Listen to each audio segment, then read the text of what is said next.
Muy buenos días, bienvenidos una vez más a este espacio que es una ventana para comunicarnos con todos ustedes y resolver los problemas de naturaleza jurídica o por lo menos abordarlos desde una visión académica. En nombre de la Gerencia de Servicios Públicos, de nuestro gerente James Gallego Alzate y de nuestro gobernador Luis Pérez Gutiérrez, les decimos a ustedes bienvenidos. De nuevo, el doctor Carlos Alberto Teortúa nos acompaña hoy, nuestro experto abogado en servicios públicos, para resolver las preguntas que ustedes nos envían a nuestro correo elagualderecho@antioquiapda.com.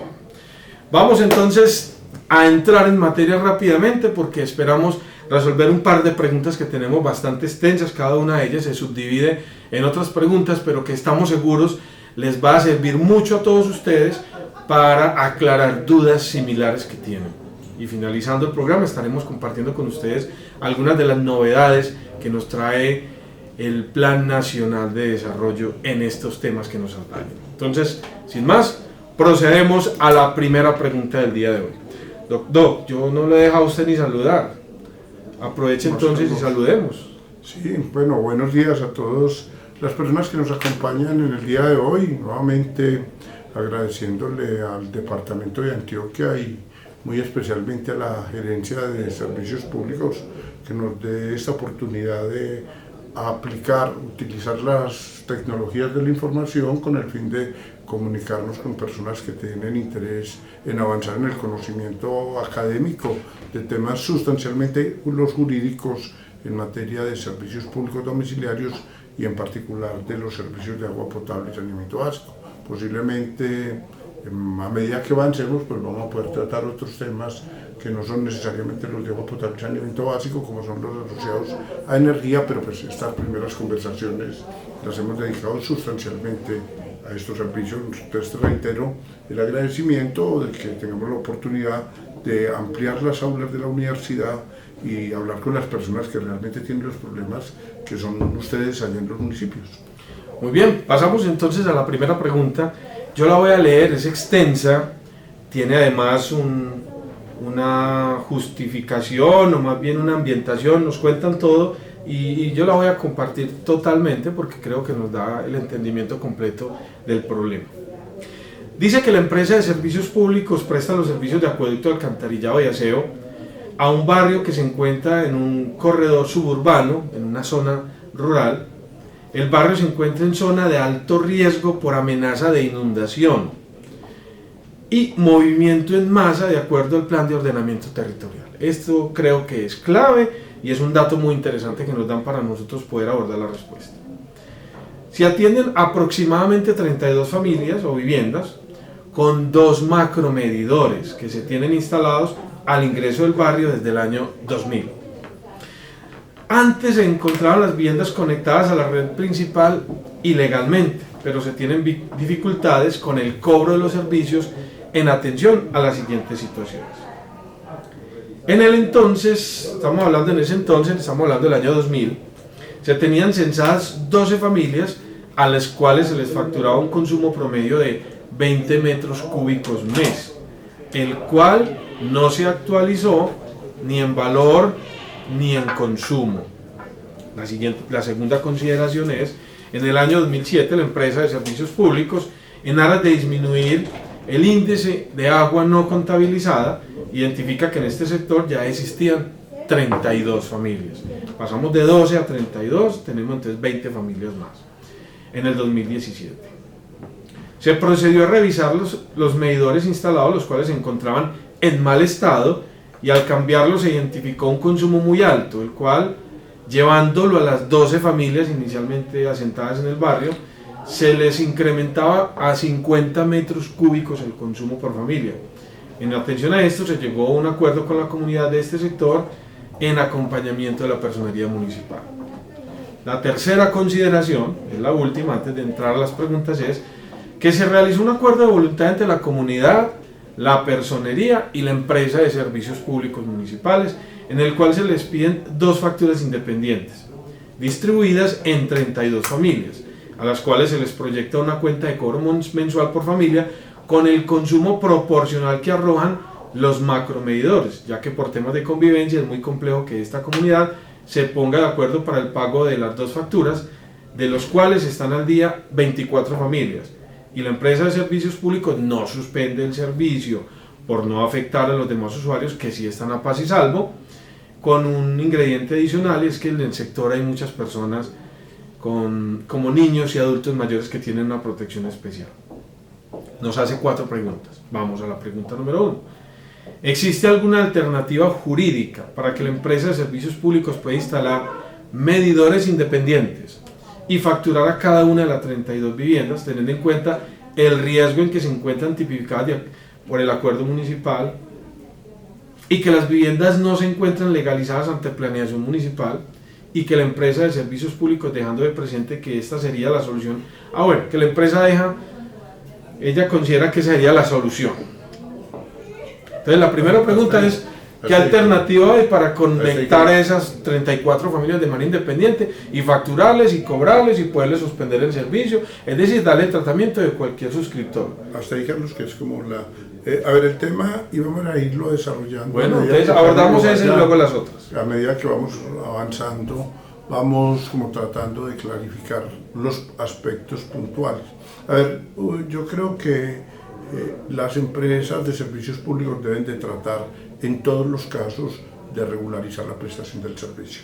La empresa debe ser lo menos proclive a ayudar a generar un ambiente de desorganización municipal, o a promover que haya nuevas invasiones, o a promover que haya una ocupación indebida del espacio público, si bien no es una autoridad de policía, y si bien no es una autoridad de planeación, y si bien no es una autoridad de urbanismo. Y la empresa lo debe tener claro. La empresa de servicios públicos es un prestador de servicios públicos, no es una autoridad de policía, no es una autoridad de planeación, y eso le corresponde al municipio. Entonces, como un primer punto que me parece importante señalar, es que siempre uno debe tener en cuenta de que en materia de servicios públicos hay unas responsabilidades que le tocan a la empresa y hay otras responsabilidades que le tocan al municipio. Tener un plan, tener una definición de las normas de urbanismo y tener una definición de las normas de nomenclatura y de identificación de los inmuebles. Tal como está, entendía la pregunta, y vamos a tener que hacer varias suposiciones a pesar del extenso de la misma, pero vamos a entender de que si originalmente esos inmuebles ya estuvieron conectados, es porque cada uno de los inmuebles es completamente identificable, cada uno es separable, no es un inmueble donde convivan un grupo indefinido o amplio de familias, no, son inmuebles separados y son inmuebles identificables, y eso va a ser un punto importante en la respuesta, porque el primer llamado a tener la identificación y la nomenclatura de cada inmueble es el municipio, y si no están identificados, entonces la primera tarea es exigirle al municipio que, de acuerdo con Ley 142 y de acuerdo con Ley 388, él, que tiene las competencias en materia de urbanismo, los identifique y los separe. Para una empresa es básico, porque tiene que identificar con quién tiene la matrícula y a qué inmueble está llevando la conexión. Ahora, si bien el inmueble puede estar en un área que, de acuerdo con el plan de desarrollo, puede generar dificultades, realmente la empresa no es la llamada a aplicar normas de construcción y urbanismo. La empresa debe esperar que, bien sea planeación o las autoridades de policía, obliguen a esas personas a desplazarse de esos inmuebles o den la orden de suspensión del servicio, por razones técnicas, por razones de que esos inmuebles corren riesgos evidentes donde están ahí. No es la empresa la que tenga las obligaciones de urbanismo, a pesar de la colaboración armónica que deben de tener todos los organismos del poder. Más, en una situación, si yo fuera funcionario y viera que la situación es muy precaria, yo le pediría a las autoridades de planeación y de policía que adelanten las actuaciones que sean del caso. Pero no creo yo que una empresa de servicios públicos sea la autoridad competente para venir a decir: yo, un servicio que se está prestando o que se ha prestado en un inmueble, dejo de prestarlo porque el inmueble está ubicado en zona de alto riesgo. Más fácil si no hubiera tenido jamás el servicio. Si no hubiera tenido jamás el servicio, sí creo yo que está dentro de la vía de diligencia del prestador venir a decirle al propietario del inmueble o al suscriptor que debe cumplir con normas técnicas, que debe cumplir con el RAS antes de colocarle el servicio. Pero ya estas serían personas que bien sean como usuario individual o como usuario colectivo, bien sea de cualquiera de las modalidades, hoy son usuarios del servicio. Pero una primera anotación para seguir sobre este primer punto es que la empresa debiera de tratar, todas las empresas, todas, en la medida de lo posible, porque el servicio se presta en forma organizada, y en forma organizada es conforme a la ley 142, y por definición legal, ley 142 del servicio de acueducto implica conexión del inmueble, medición en el inmueble y el cobro del consumo por inmueble. Es decir, cuando yo ya, y no digo que no se pueda, pero cuando yo ya paso a formas de facturación colectiva, cuando ya empiezo a tener solo un macromedidor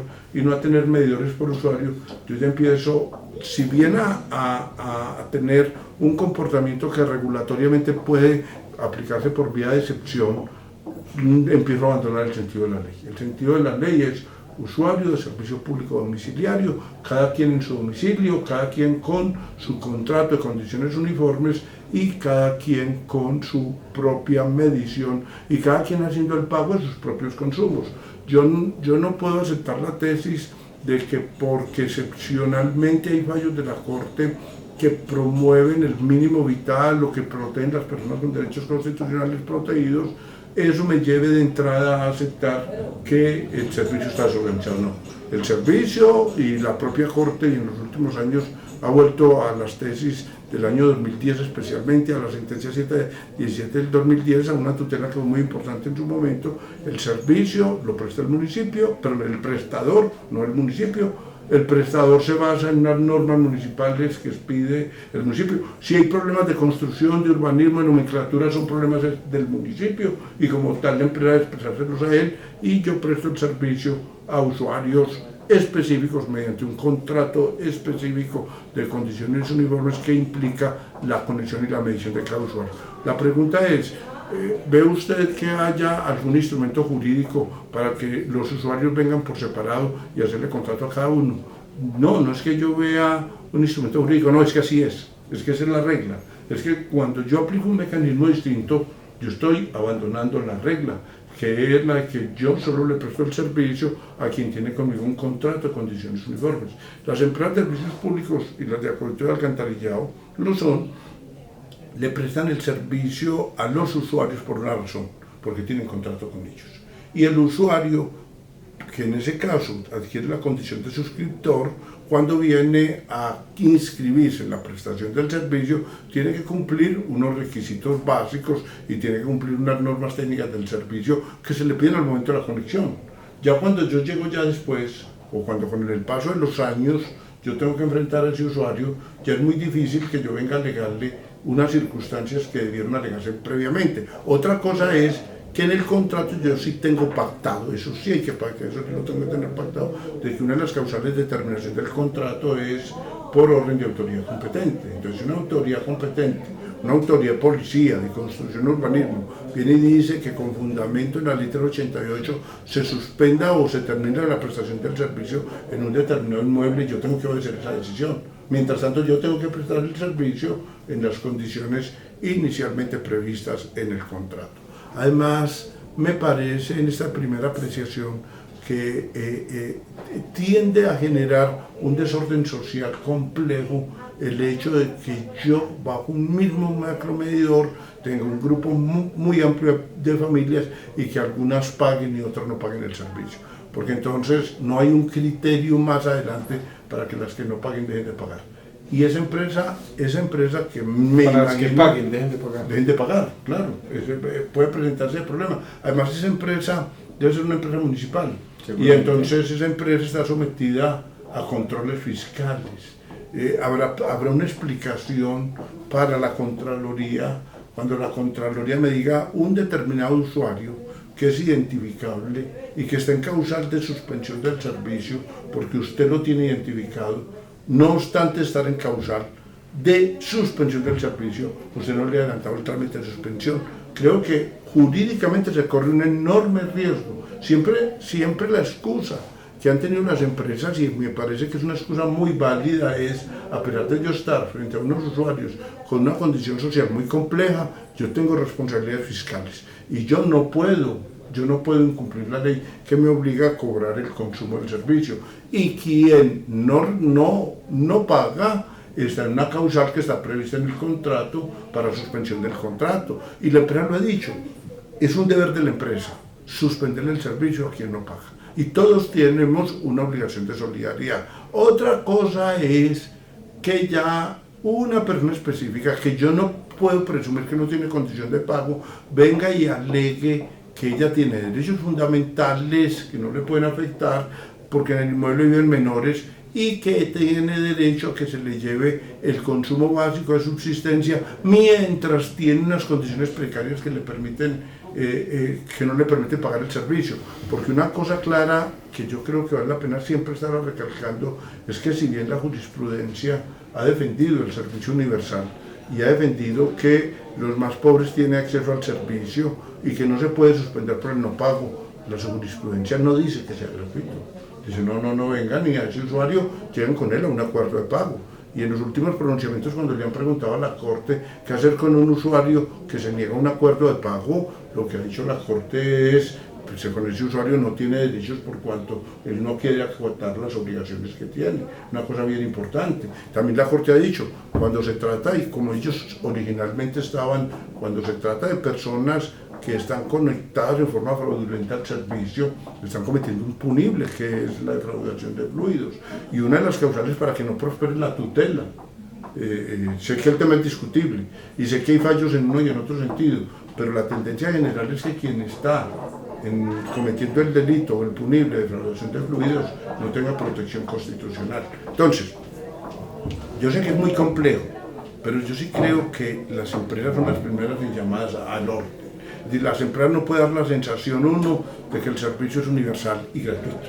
No, esto es un servicio que se presta separadamente a cada usuario, que es contraprestacional y que tiene unas causales de suspensión, y que la primera causal de suspensión se llama el no pago por el servicio, y que cuando un grupo significativo de personas empiezan a no pagar el servicio, ya el riesgo futuro que empieza a moverse no es que esas personas no vuelvan a tener el servicio, sino que ninguno lo tengamos. Porque en la medida en que las empresas abandonen como criterio rector el de la sostenibilidad financiera, es decir, el de que a través de las tarifas ellas se tienen que financiar, en la medida en que ellos empiezan a abandonar eso, cada vez tendrán un menor recaudo por el mal ejemplo que se genera de prestarle el servicio a quien no lo está pagando. Creo que es la primera visión sobre la complejidad de la pregunta, pero la primera pregunta que ustedes plantean, primera pregunta es, ¿existe un mecanismo para que la empresa de servicios públicos venga y le exija a todos los usuarios de los servicios que deben de tener su conexión separada, que deben de tener su propio contrato de servicios públicos y que la base fundamental del cobro de cada uno son sus consumos? La respuesta es no existe un mecanismo jurídico, esa es la ley, esa es la regla. Y por lo tanto la empresa tiene que tratar de hacerla valer. Porque otra cosa es que ya cuando yo voy a enfrentar el problema social, tenga que aplicar caminos excepcionales, permitir usuarios colectivos, permitir otras cosas, permitir la participación, permitir varias salidas sociales que la empresa también tiene que estar dispuesta a hacerlas, pero es la excepción y no puede permitir que la excepción se le convierta en la regla. Eso nos lleva a la segunda pregunta. ¿Se le puede cortar o suspender la prestación del servicio a esos macromedidores en donde van a caer familias que han pagado y familias que no han pagado, donde hay menores de edad, donde hay adultos mayores? Pero como son macromedidores, la empresa nos pregunta, ¿podríamos suspender perjudicando a personas que sí han pagado? Yo creo que lo primero que hay que hacer es la primera pregunta, y pensé que pasamos la segunda, porque es el primer gran paso. Porque si yo lograra resolver la primera pregunta, si yo lograra que cada usuario tuviera su medidor, no estaría afrontando un problema de un usuario comunitario. La primera pregunta, que es la que, dijéramos, le sienta la pauta a todo el razonamiento, y la primera pregunta dice si puedo suspender el servicio o si me muevo en la primera y tengo un usuario que ya lo tengo separado, lo tengo identificado y no me paga el servicio, pues obviamente le puedo suspender, obvio que le puedo suspender, la primera causal de suspensión. Otra cosa es que para suspenderlo le tengo que garantizar debido proceso. Y otra cosa es que si en el trámite del debido proceso vienen y me prueban que en ese inmueble hay personas con derechos constitucionales protegidos que resultan afectados con la suspensión, yo tengo que garantizarles el acceso al mínimo vital. Pero otra cosa es que yo también le puedo exigir que llegue conmigo a un acuerdo de pagos. Es decir, yo nunca puedo dar la percepción, la sensación de que estoy regalando el servicio, porque es que el regalo del servicio, no cobro por el servicio, está prohibido legalmente. Los artículos 36 y 98 de la ley prohíben que un proveedor de servicios no cobre los servicios. Además el tema no es legal. También el 99, ahora hay que hablar del tema del subsidio. El 99 tampoco permite el subsidio del 100%. Además el tema no es legal, solamente el tema es empresarial.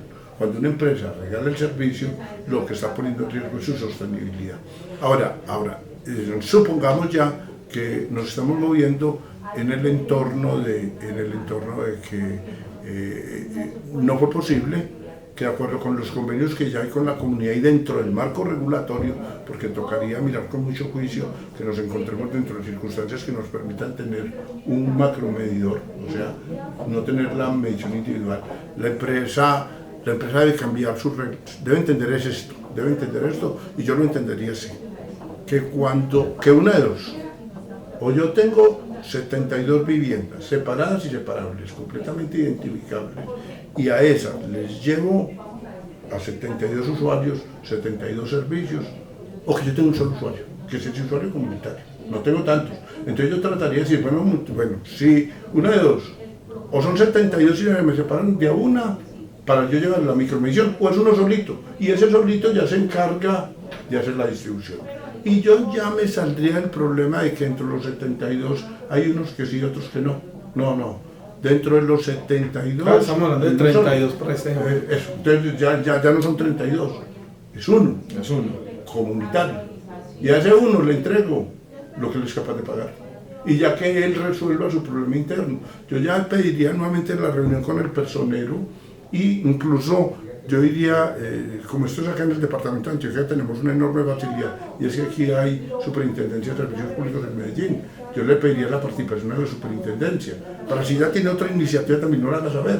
Pero yo lo que diría es, yo no puedo hacerle el juego a que para unos efectos el usuario es uno solito, pero porque para otros efectos el usuario es 32. Si el usuario es uno, y es un usuario comunitario. Sí. Y a ese usuario comunitario yo le entregaría la cantidad de agua que él esté dispuesto a pagar. La que él me pueda pagar, esa yo le entregaría. Incluso, ojalá pudiéramos, no sé las condiciones económicas de la empresa, no sé si lo permitan, pero ojalá pudiera ya ponerse un sistema de telemedición, un problema de servicio prepago, creo yo que sería la solución. Pues hay empresas, si ustedes bien lo saben, yo no conozco muy bien el sistema que tiene Empresas Públicas de Medellín para eso, pero pues sí conozco la difusión que le han hecho, y por usuarios más que por la empresa me he enterado de cómo funciona, y ese sería el camino ideal. El camino ideal es que esta empresa no se enrede con resolver el problema que no es de ella, de que siendo un macromedidor que atiende a 32, es un usuario comunitario, pero que a la vez se le convierten en 32 domiciliarios. No. Dice, o son 32 domiciliarios o es un comunitario. Si son los 32 domiciliarios, cada quien con su medición, y cada quien, que creo que tiene que ayudarnos el municipio, el medidor se puede financiar, se puede ayudar, hay que leer con juicio el artículo 99 y siguientes de la ley 142 que posibilitan hacer una política social del municipio para que cada quien tenga su medidor, fuera de eso le pueden dar financiado. Hay que procurar por individualizar las responsabilidades, y porque si uno no paga se le suspenda ese. Pero como la pregunta sugiere que se ha avanzado en muchas partes del tema y que por ejemplo la solución no sea posible. Vamos a plantearnos de que esa solución ya se ha avanzado tanto que se ha llegado a una conclusión, no es posible. Entonces ya en ese entorno yo sí me pondría de acuerdo con la super, diría super, entonces, y con la personería que ha intervenido en esto, y me parece muy importante que la personería sirva de elemento, de instrumento entre la comunidad y la empresa, porque pues, le da mucha seriedad a los convenios y además muestra que no somos simplemente un negociante que está vendiendo agua, no, tenemos sensibilidad social, además nos prestamos para una solución, porque la empresa no está diciendo no me pagaron, suspendo el servicio, que me parecería muy lamentable, no. Sí. La empresa, ese usuario comunitario, tiene capacidad de un pago parcial. La empresa que se compromete a entregarle tanta agua, ¿cuánta vale ese pago parcial que le puede hacer? Ahora, le estamos hablando de un enorme problema, y es cómo él la va a distribuir al interior de sus usuarios, pero precisamente esa es la diferencia que hay entre el usuario individual y el usuario comunitario. Terminamos ahí diciendo, Carlos, ya terminamos diciendo lo ideal, para de esta segunda parte de la pregunta, ideal, que cada usuario sea domiciliario. Lo segundo es, si el usuario es comunitario, tiene que tener un contrato distinto. Entonces ya toca mirar el contrato. Y eso es muy importante para ustedes como prestadores. Si un prestador va a aceptar modalidades especiales, diferenciales o esquemas alternativos de prestación del servicio, debe tener un contrato distinto al de condiciones uniformes. Debe tenerlo. O debe tener de condiciones uniformes, pero con unas cláusulas adicionales que van a decir cómo le van a prestar el servicio a sus usuarios determinados. La relación empresa-usuario es una relación contractual y es muy importante que ustedes cada que están prestando el servicio lo estén prestando conforme al contrato. A ver, el derecho a los servicios públicos, casi todo el derecho a los servicios públicos, muy en contra de mi opinión, porque yo soy administrativista y los administrativistas nos gustan más las relaciones reglamentarias y legales. Sin embargo, como esto es un modelo que se ha venido construyendo en el mundo, casi todo el régimen de los servicios públicos es un régimen contractual. Y ahora decíamos, los planes departamentales de agua, en otra conversación que tenía aquí con el doctor Carlos, decíamos, bueno, los planes departamentales de agua, ¿qué derechos tiene el municipio y qué derechos tiene el FIA y qué derechos tiene el gestor? Los que leen el contrato. ¿Y qué obligaciones tienen? Los que imponen el contrato. Entonces lo invito a que hagamos una pequeña pausa para que resolvamos aquí un asunto técnico, ya regresamos con esta conversación.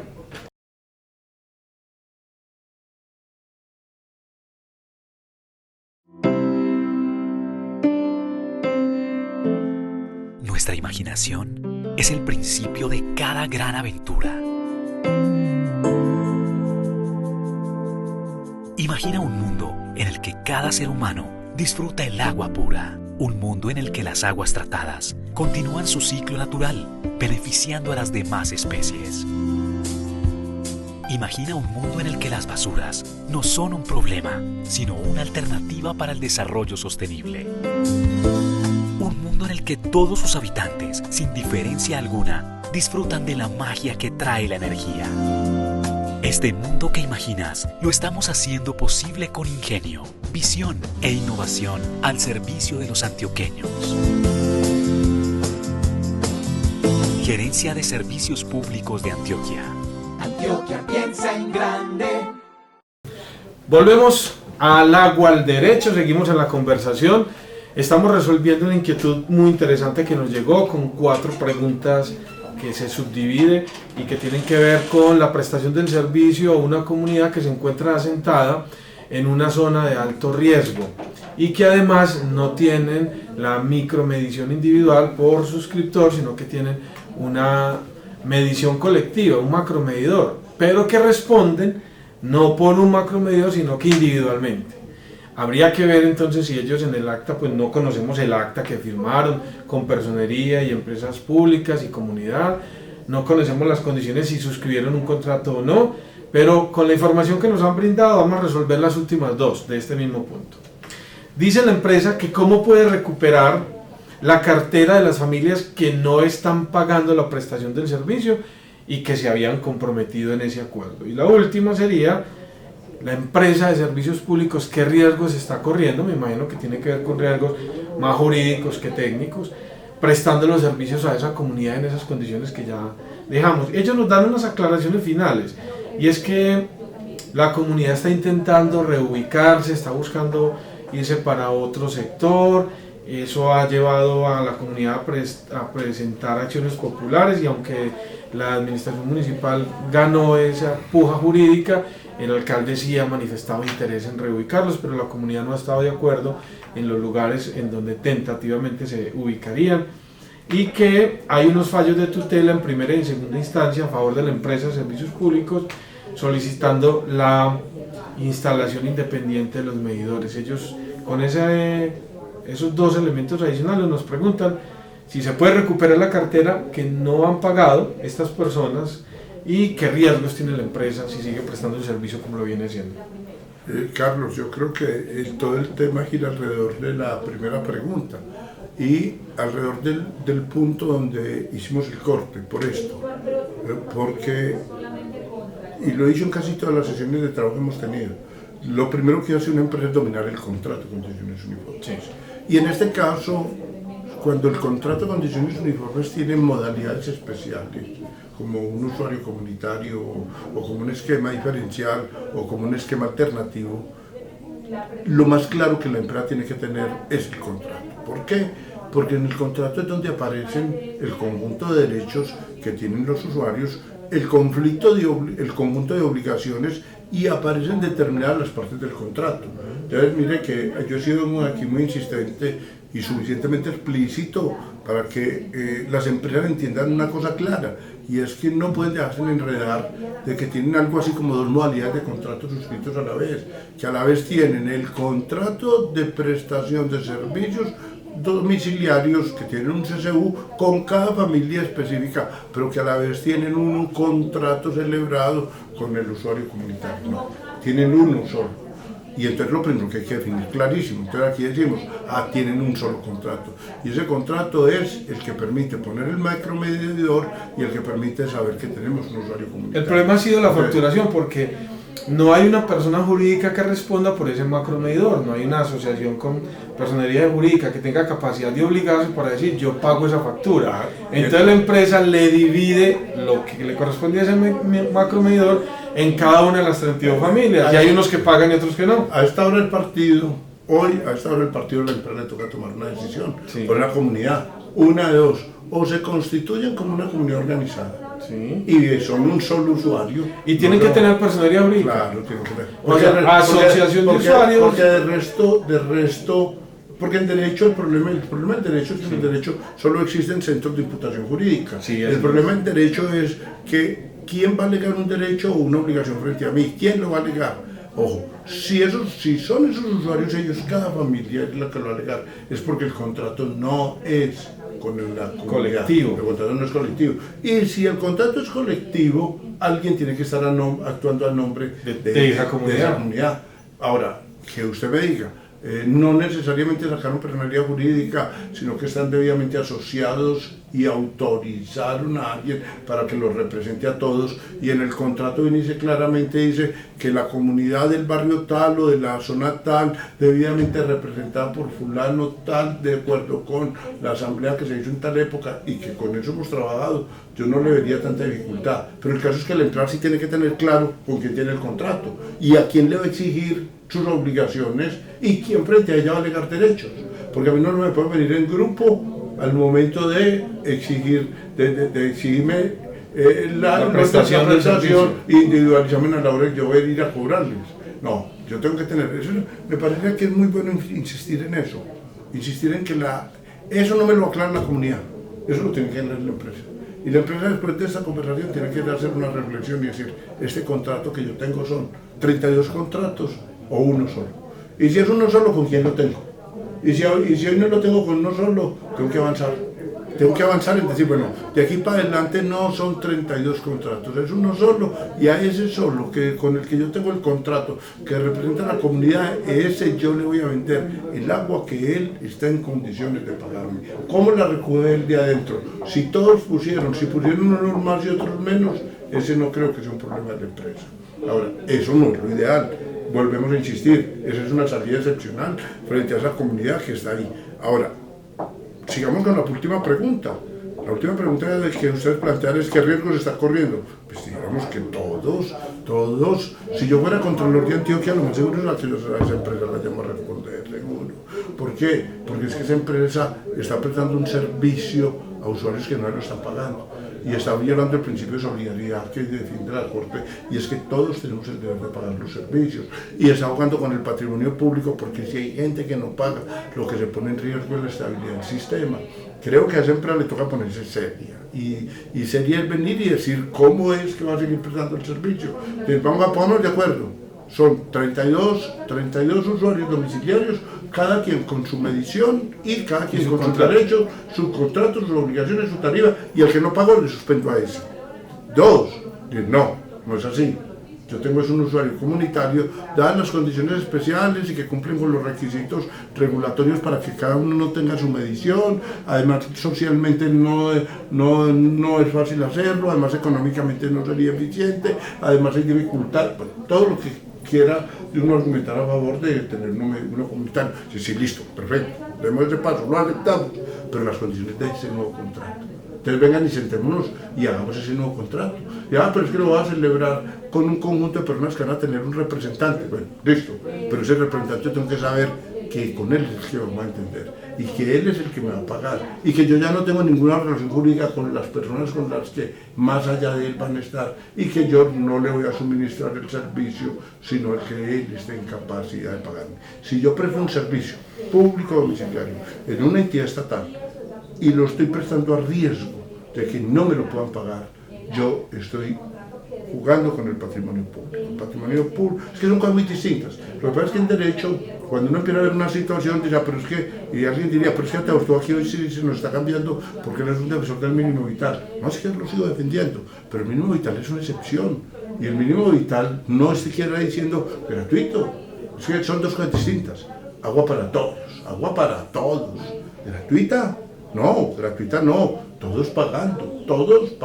Ahora, que hay uno que excepcionalmente no tiene condición de pago, a ese se le suministra el mínimo vital en condiciones especiales, mientras no sea capaz de pagarlo, y como una regla muy excepcional. Y pues yo aprovecho que me hacen ese tipo de preguntas, porque a propósito de otras preguntas uno puede dar la percepción de que uno lo que está diciendo es no se puede cobrar el servicio, no se puede suspender. No, hoy está vigente que el servicio es una relación contraprestacional, que las empresas lo pagan porque lo prestan porque los usuarios lo pagan, que si el usuario no paga se le suspende el servicio. Esa es la regla que está. Doctor, y me preocupa la condición ya específica de esa comunidad, porque está asentada en una zona de alto riesgo de inundación y movimiento en masa.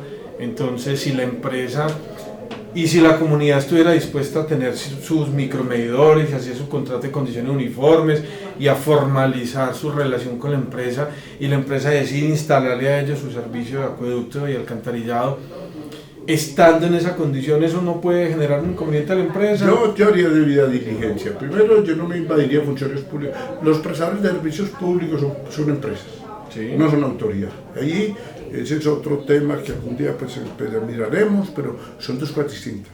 Una cosa son las autoridades, que toman decisiones unilaterales, que hacen valer las normas de policía, las normas de construcción, las normas de urbanismo. Esas son las autoridades. Las empresas de servicios públicos no son autoridades, las empresas de servicios públicos son un prestador.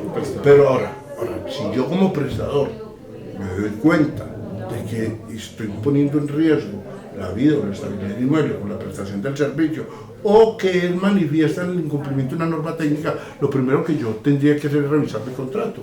¿Por qué? Porque es que dentro del contrato podría haber cláusulas contractuales que me obligan a darlo por terminado. Miremoslo, ese es el primer paso que daría. El primer caso que yo daría es, no puedo terminar el contrato en forma unilateral y sin causa, o por el hecho de que yo tengo la impresión de que la situación está muy riesgosa. No, en el plan de ordenamiento territorial está definido que están en alto riesgo. Entonces, ojo, ya es una cosa pública y está en un instrumento la pregunta de Carlos de gobierno. La pregunta es esta: ¿quién es el que está obligado a hacer cumplir las normas de construcción y urbanismo? La autoridad. ¿Y quién sería la autoridad en este caso? El municipio. Sería en el municipio.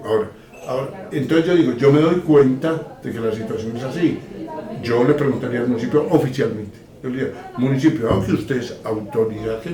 ¿Por qué? Porque es que si nos metemos en la ley 388, ya ahí nos metemos abandonamos el mundo de los servicios públicos, lo abandonamos, y nos vamos para el mundo del urbanismo, nos vamos a encontrar con que las autoridades de urbanismo pueden ordenar la suspensión de la prestación del servicio, cuando en el inmueble que se están recibiendo, no se están violando normas de construcción y urbanismo.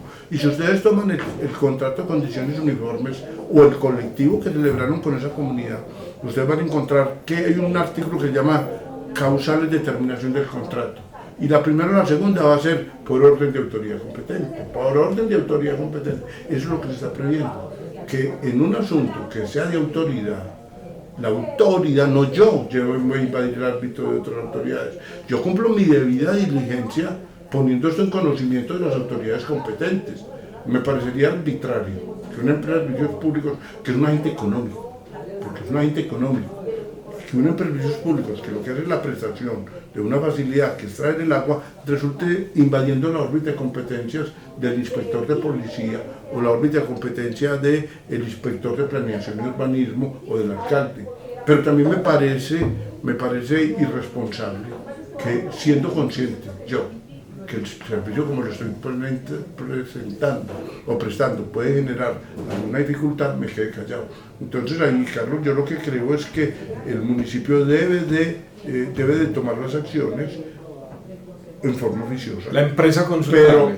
Pero primero el municipio debiera de tomar carta en el asunto, ya el municipio lo sabe, el municipio no debiera actuar en reacción de lo que haga la empresa. Pero si no lo hizo, pues sí, yo como empresa le consultaría o le pediría que actúe, le diría, dado que yo debo atender a esos usuarios, de que es causal de suspensión la orden de autoridad competente, pero que a mí nadie me ha dado la orden de que suspenda el servicio, por favor usted diga o tome las decisiones policivas o de urbanismo. Aquí no era tanto para suspenderlo, sino para avanzar a un segundo paso de formalizar todas esas viviendas en la prestación del servicio. Mire que no estamos hablando de formalizar la tenencia, la propiedad del inmueble, no estamos diciendo formalizar la condición de riesgo que tienen, sino formalizar la prestación del servicio para no dejar a esa gente sin el agua.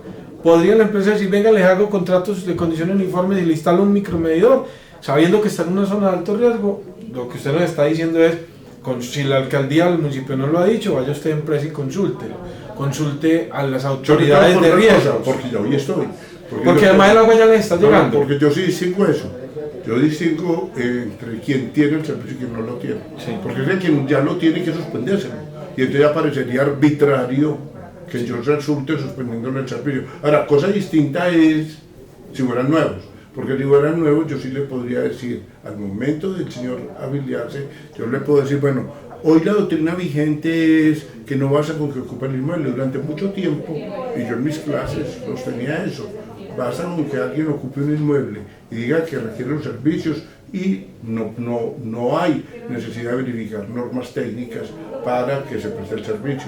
Sin embargo, la evolución del sector ha llevado allá, además la racionalidad. ¿Por qué? Porque entonces en razón de que no se miren normas técnicas, terminaban colocando acueducto sin haber la posibilidad de haber alcantarillado, o una cosa más compleja,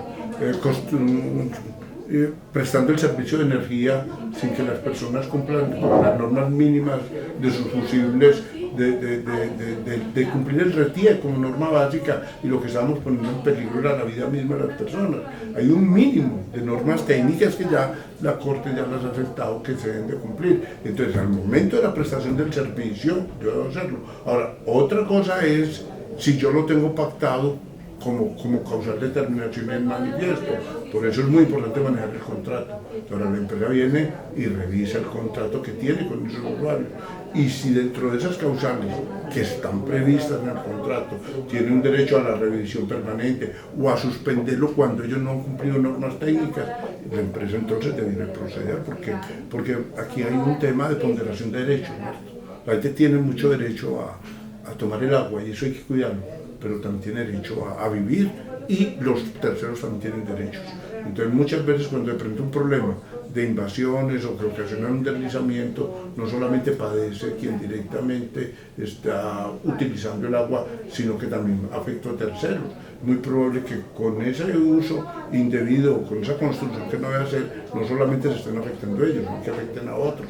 Claro, una ponderación de derechos que va a... Muy bien, de esta manera terminamos esta pregunta que nos generó una conversación muy interesante. El resumen podría ser que la empresa debe revisar ese acuerdo o ese contrato y determinar si realmente es un contrato colectivo con una comunidad y quién va a responder, o si se trataba de una respuesta o de una individualizando las responsabilidades, esa es la palabra que me estaba escapando, una responsabilidad individual, entonces tendría que proceder con los contratos de condiciones uniformes y la micromedición. Y frente al riesgo que se tiene, es la autoridad municipal y la autoridad de riesgos municipal quien debe dar la orden de suspender o no. Mientras la empresa no le den la orden, la empresa podría avanzar en eso y ya pues las autoridades tomarían decisiones más adelante. Carlos, ojalá también se resuelva el tema de la formalización y se reubique esta comunidad, eso también sería muy bueno, y no solo por la prestación del servicio, sino por la seguridad y por la integridad de estas personas que están en riesgo. Carlos, antes de pasar a otra pregunta, yo creo que es bueno insistir en que estas cosas son cosas que se van dando con el desarrollo histórico y con el crecimiento social, que estas son cosas donde cada uno que llega a una administración debe dar unos pasitos adelante. Es decir, yo no puedo llegar y decir en un municipio de llegar y encontrar un caos allá, que no hay contrato de condiciones uniformes, que están viviendo en zona de alto riesgo, que hay un grupo poblacional muy alto que no paga. Yo no puedo llegar a ese municipio tierra arrasada y pasar a ceros y acabar con todo. Yo creo que sería más el problema que arma que la solución, y eso no es la idea. Y sería más la aplicación del derecho en sí mismo que como la solución social. Yo lo que creo es que las empresas tienen que empezar a organizarse un poco a poco. La empresa tiene que empezar a decir, bueno, esto es un servicio domiciliario, domiciliario implica domicilio implica estratificación socioeconómica, implica identificación alfanumérica. Si usted toma el artículo 5 de la ley 142, que dice cuáles son las obligaciones de cada quien, arranca diciendo, obligaciones municipales, la primera, identificación alfanumérica de cada uno de los inmuebles. Y es porque eso va a ser la columna vertebral, pero entonces usted llega a un municipio y no la tiene. Entonces arrancamos ahí, arranquemos por el comienzo. Ahora, eso nos toma un tiempo. No tiene estratificación socioeconómica, grave no tenerla, porque eso distorsiona el esquema de tarifas, de subsidios y contribuciones. Los usuarios, el contrato de condiciones uniformes no lo hay, bueno, hay que hacerlo. Yo lo que creo con esto, porque creo que quienes hicieron la pregunta no pueden quedar con la percepción de que nos trajeron un problemita y se nos volvimos un problema mayor. Problemón. Sí, no pueden quedar con esa sensación. Y más que hoy está como un poco más exigente yo en mi visión del tema. No, yo lo que creo es que lo que tenemos que nosotros empezar a decir es una metodología de trabajo. Y lo primero que debe hacer la empresa, no en este, sino en todos sus casos, todas las empresas, regularizar sus relaciones jurídicas con sus usuarios. Y la relación que tiene una empresa con un usuario, individual o colectivo, se llama contrato de condiciones uniformes. Ahora, la empresa lo tiene que dominar. Creo que si bien muchas de las empresas lo dominan, muchas otras no. Entonces, aquí el mensaje que le estamos dando a los gerentes y a los jurídicos y a los administradores de las empresas es: cojan su contrato de condiciones uniformes y apréndanselo de memoria y entiendan el contrato. Y sepan que cada que ustedes están exigiéndole algo al usuario es porque están facultados por el contrato, y que cada que al usuario viene a decirles algo a ustedes lo están haciendo conforme al contrato, y que todos los problemas se resuelven conforme al contrato. Yo no sé si todas las personas le dan la importancia que le estamos dando al contrato, pero sin duda el contrato es el eje de las relaciones empresa-usuario. Ya me iba a extender nuevamente demasiado en el punto, pero creo que vale la pena. Usted se anima mucho, doctor, cuando está mandando preguntas, eso significa que nos gusta lo que hacemos. Vamos entonces con la siguiente pregunta, que también tiene dos vertientes. Esta sí nos la firma, firma María Nuri Gómez de Asopantanillo, Asociación de Usuarios de Acueducto de Pantanillo. En Pantanillo hay muchos municipios, yo no sabría decir, me suena a Bejorral, pero no sabría yo cuál de los pantanillos será. En todo caso, María Nuri, un cordial saludo y vamos a abordar tu pregunta. Aquí en Santa Elena no hay un pantanillo. En Santa Elena también hay un pantanillo. Deseo saber bajo qué concepto el acueducto puede facturar el servicio de limpieza e instalación de pozo séptico, y si este servicio debe generar cobro de IVA y entonces eso genera obligación del acueducto a tener facturación electrónica. Estamos iniciando un cambio organizacional debido a una situación de la administración anterior, tuvo unas dificultades ahí administrativas y penales. Nos hace dos preguntas. La primera es que algunos contratos de condiciones uniformes no fueron firmados, otros no reposan en el archivo de la empresa o de la asociación, y nos dicen si es posible firmar esos que no se firmaron hace 3 años o más, y que también los que se desactualizaron, si es posible actualizarlos ya a las nuevas disposiciones, y que si se puede firmar un otro sí, o que si no es necesario. Para responder esta pregunta nos vamos a hacer un pequeño corte y ya regresamos con la respuesta.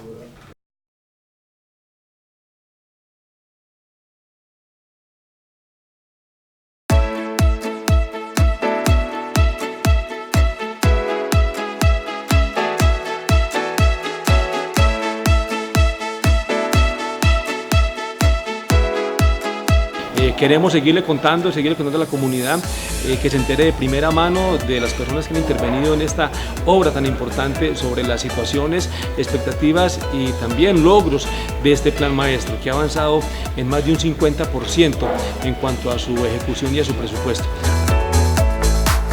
Y hemos notado que la comunidad de Jericó cuenta y está satisfecha con una obra.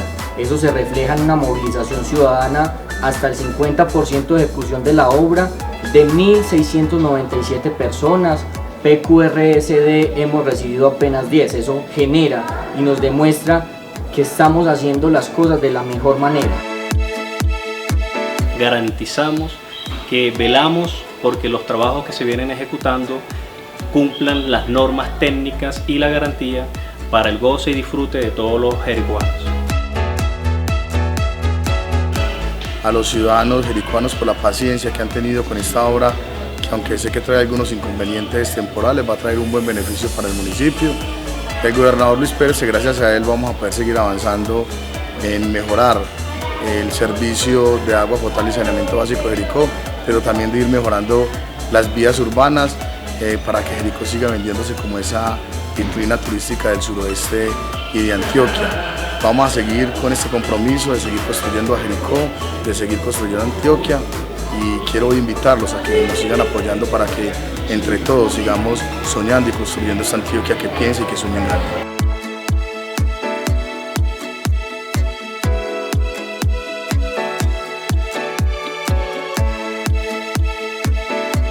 Antioquia piensa en grande. Regresamos entonces con las preguntas que nos hacían de Azopantanillo. La primera era que si se podían firmar esos contratos de condiciones uniformes que no se habían firmado, o aquellos que incluso se habían extraviado o que no reposan en el archivo, que si era necesario o que si era posible entonces hacer un otro sí para las modificaciones, o había que hacer uno nuevo. En fin, yo creo que esa es una primera pregunta que podemos abordarla ya. Es muy pertinente porque tiene que ver con la que veníamos antes. Sí. Y con creo, el contrato de condiciones uniformes. Eso, a ver, lo primero que hay que dejar en claro es que los contratos se dividen en dos: contratos solemnes y contratos consensuales. Los contratos solemnes son aquellos que no solamente hay que ponerlos por escrito, sino que normalmente requieren estar suscritos por las partes. Una primera pregunta muy importante es saber si el contrato de servicios públicos es un contrato solemne. Realmente no. Realmente, según el artículo 128 de la ley 142, el contrato de servicios públicos es un contrato consensual. Es decir, aquellos contratos que Nuri es que se llama Nuri, sí, María Nuri Gómez. Uno de esos contratos que María Nuri Gómez piensa que no existe, en mi criterio existe. ¿Por qué? Porque es que el contrato de servicios públicos no existe desde el momento en que se suscribe por una simple razón: no hay que suscribirlo. De hecho, yo creo que la mayoría de ustedes, los que me están viendo, jamás han suscrito un contrato de servicios públicos. Yo por lo menos nunca lo he suscrito. El contrato de servicios públicos, según la ley, es un contrato que se celebra es con el consentimiento. y consiste en que la empresa ofrezca el servicio, haga públicas las condiciones del contrato y el usuario exprese su interés por usar el servicio o empiece a usarlo en las condiciones previstas en el contrato. Ahora, es muy importante que yo aclare que una cosa es la existencia del contrato y otra cosa son los medios probatorios.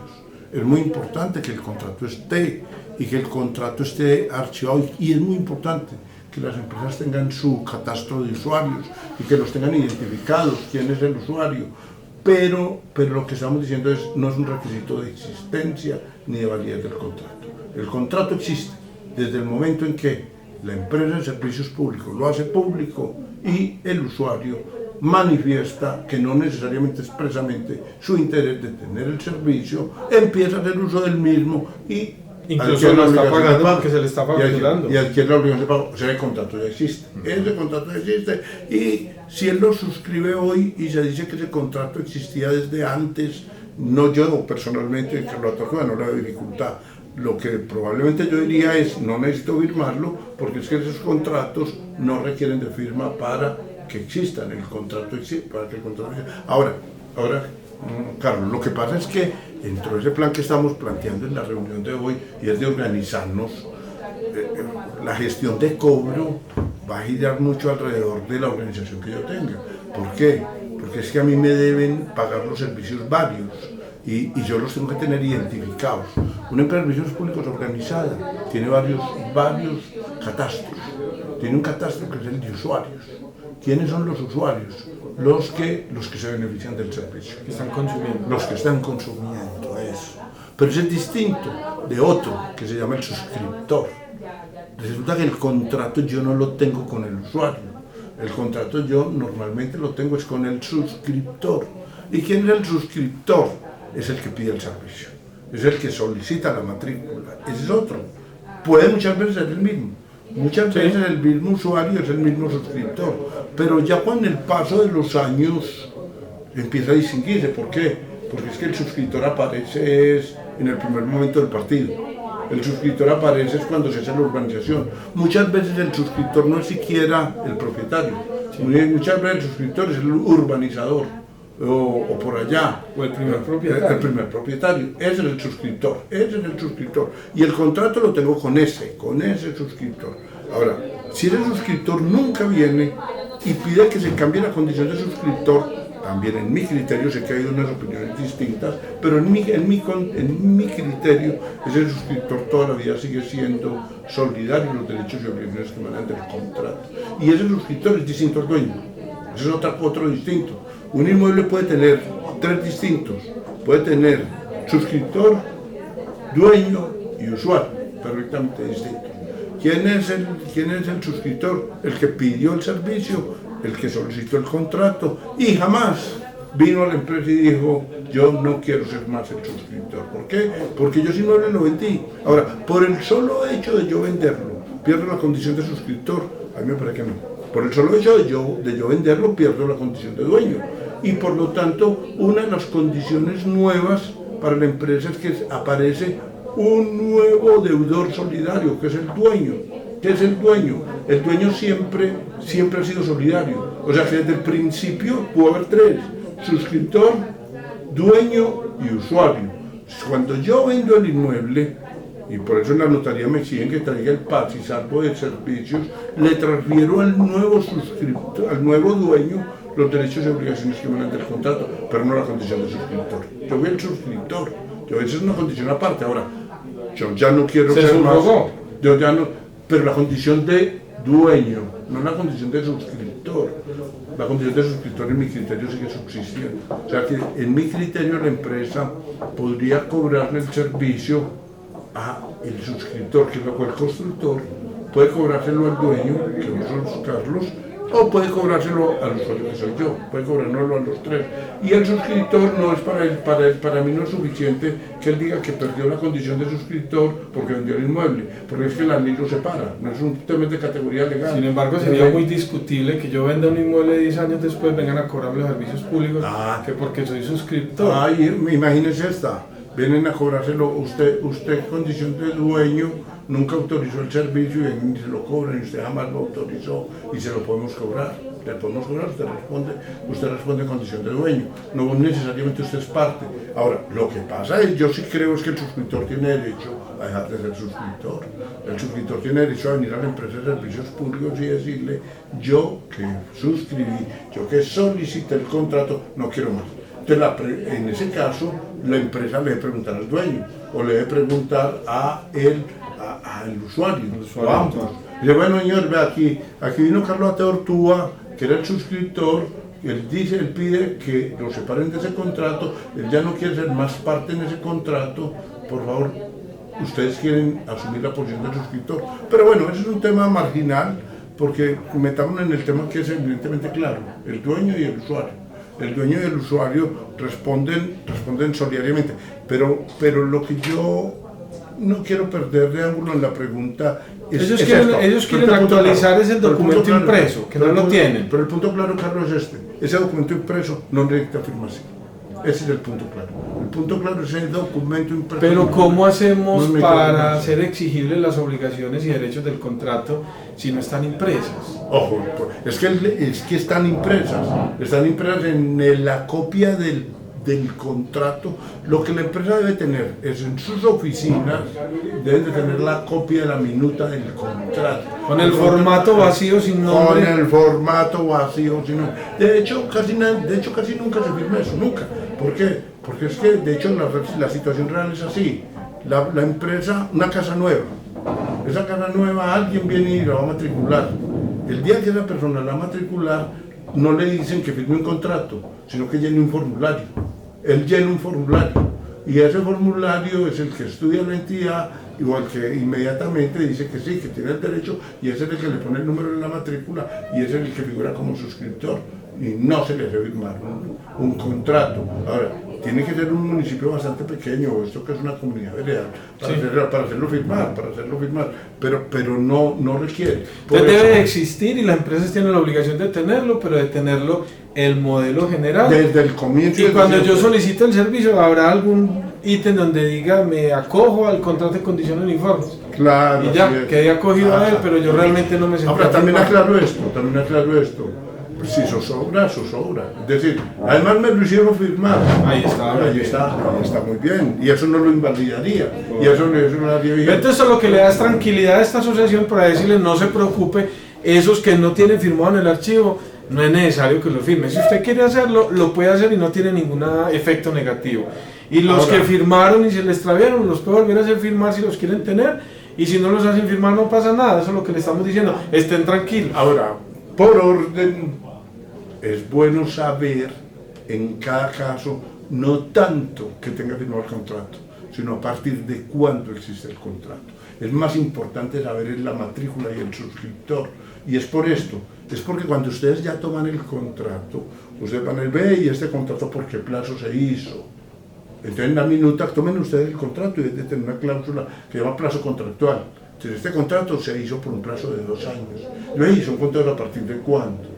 Pero a partir del momento en que se aprobó la suscripción, a partir del momento en que hay contrato. Entonces, pregunta, ¿y a partir de cuándo hay contrato? Hay contrato a parti del momento de acuerdo de voluntades, desde el momento en que se aceptó prestar el contrato en las condiciones. Ahora, eso es muy importante. ¿Por qué? Porque una de las causales de terminación del contrato es el vencimiento del plazo. Entonces los contratos normalmente dicen, este contrato se entiende firmado a término indefinido, a partir de qué fecha para poder determinar la antigüedad, o se entiende firmado en un término fijo. ¿De cuánto? De 1 o 2 años o hasta 3. Entonces hay que decirlo y decir qué pasa cuando se vence y decir cómo funcionan las prórrogas automáticas. Doctor, lo usual es que estos contratos de prestación de servicios que uno sabe, públicos domiciliarios, que vamos a necesitar el agua indefinidamente, normalmente se le dice indefinido, hay empresas que le ponen a eso 10 años o 20 años. Eso depende ya del desarrollo empresarial y de la posibilidad normal de competencia. Las empresas empiezan ya a ponerse nerviosas, es cuando empieza a llegar un competidor, y empieza a poner nerviosas sobre todo en aseo, empieza a ponerse nerviosa. ¿Por qué? Porque alguien viene nuevo y también puede ofrecer el servicio. Te la pregunta, bueno, ¿y el usuario se lo podrán llevar? ¿Se podrá ver una empresa nueva? No, es que el usuario no es de nadie, el usuario es libre. El usuario puede ir en cualquier momento a su proveedor, o que apareció alguien prestando un sistema alternativo, cosa que no es tan importante en agua, no se va a ver, tanto por ahora. Se ve en energía, aparece un nuevo comercializador. Pero eso no ocurre en una vivienda, sino que eso ocurriría en un municipio o en un sector de un municipio. O en una vivienda, en Bucaramanga se presentó, y fue un tema tremendo, porque llega un nuevo operador de aseo y se va a meter al negocio, llega ese nuevo operador de aseo y entonces dice, me ofrezco un condición más favorable que el establecido. Entonces la gente empieza a decir, yo me voy para el nuevo. Y entonces ya viene la pregunta del que está establecido tiene sus usuarios. Y los usuarios ya pueden ir así. Entonces la respuesta es, van conforme el contrato. Entonces, bueno, ahí corremos todos a ver qué es lo que dice el contrato. El contrato dice que sí se puede ir por vencimiento del plazo. Y entonces viene la pregunta, ¿y cuándo se le vence el plazo? Que se hizo a 2 años. ¿Y 2 años contado a partir de cuándo? A partir del momento de la existencia del contrato. No sabemos.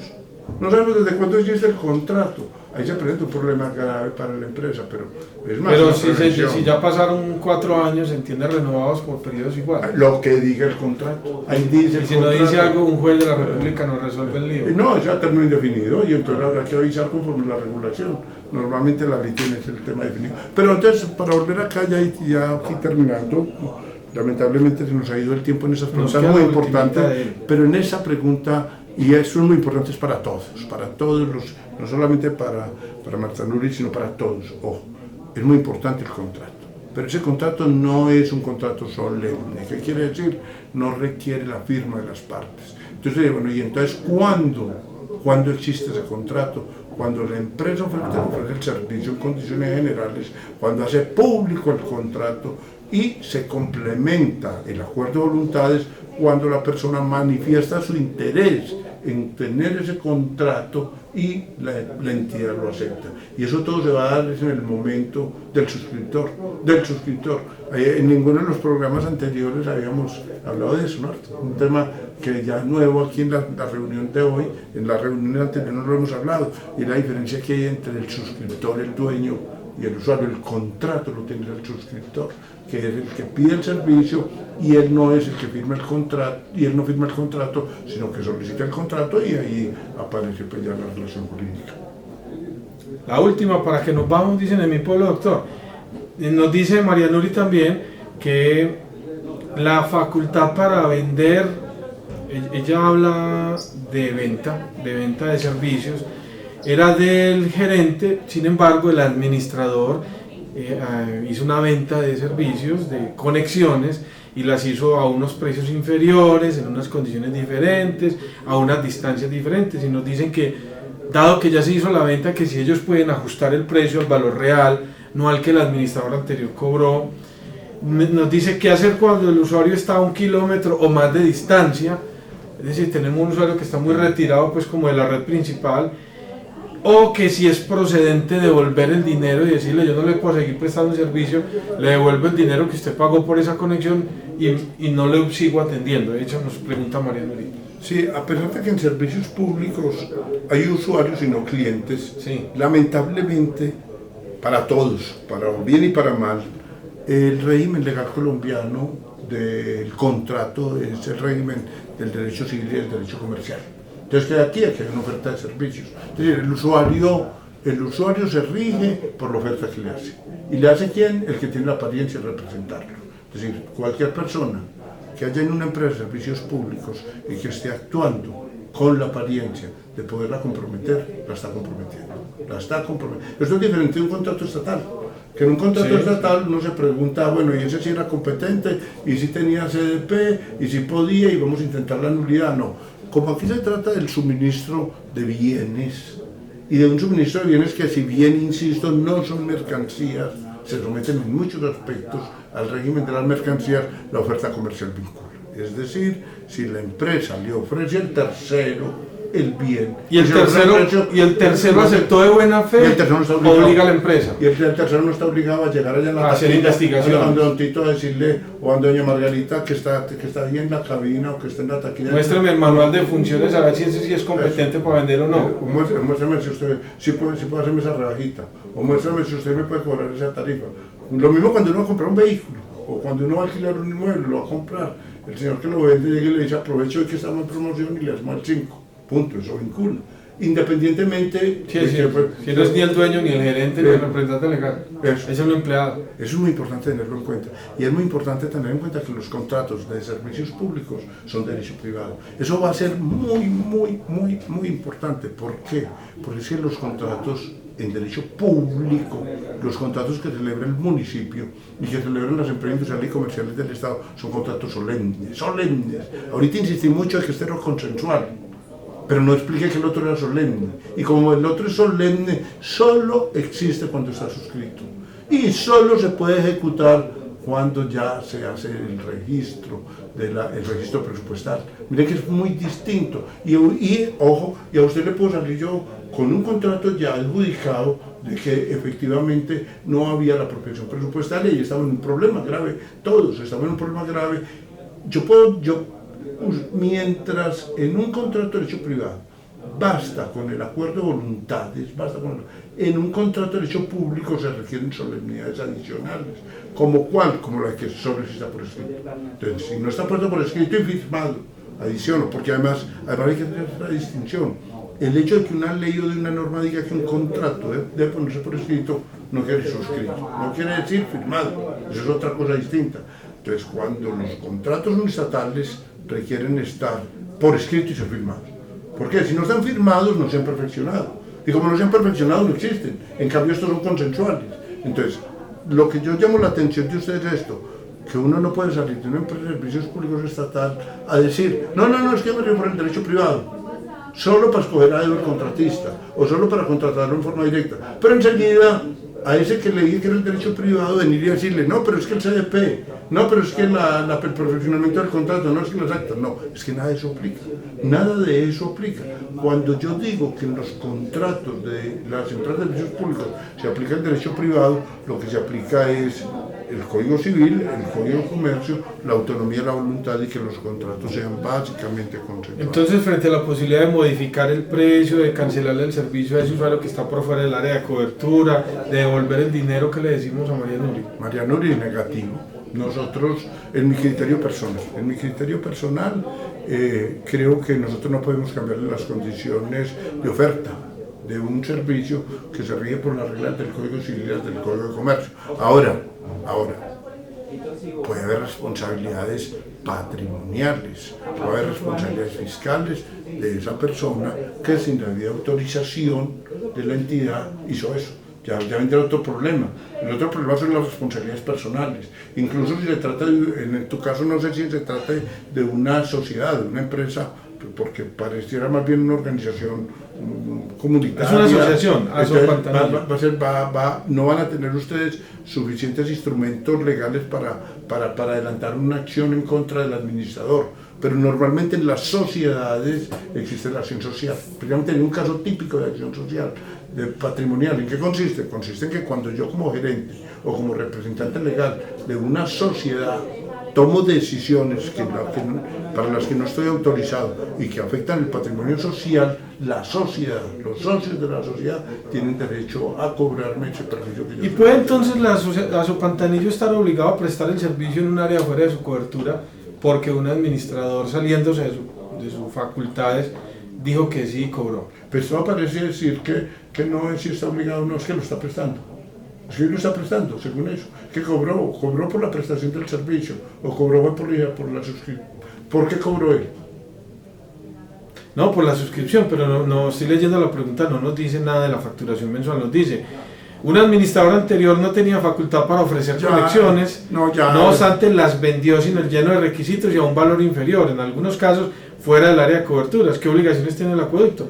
Nos están diciendo de las conexiones, pero no nos están hablando de consumo. Es posible que todavía no se haya iniciado. Es posible que no, la prestación. y tocaría muy complicado, porque ya lo que estaríamos alegando nosotros es si estamos en causal de nulidad del contrato, y podríamos estar en causal de nulidad, pero por falta de capacidad para celebrarlo, pero es un proceso judicial. Es decir, una cosa son los derechos que yo tengo jurídicos y otra cosa es el derecho que tiene el usuario, y más en contratos consensuales, porque si esto fuera un contrato solemne, tendríamos un montón de instrumentos, pero eso es un contrato consensual.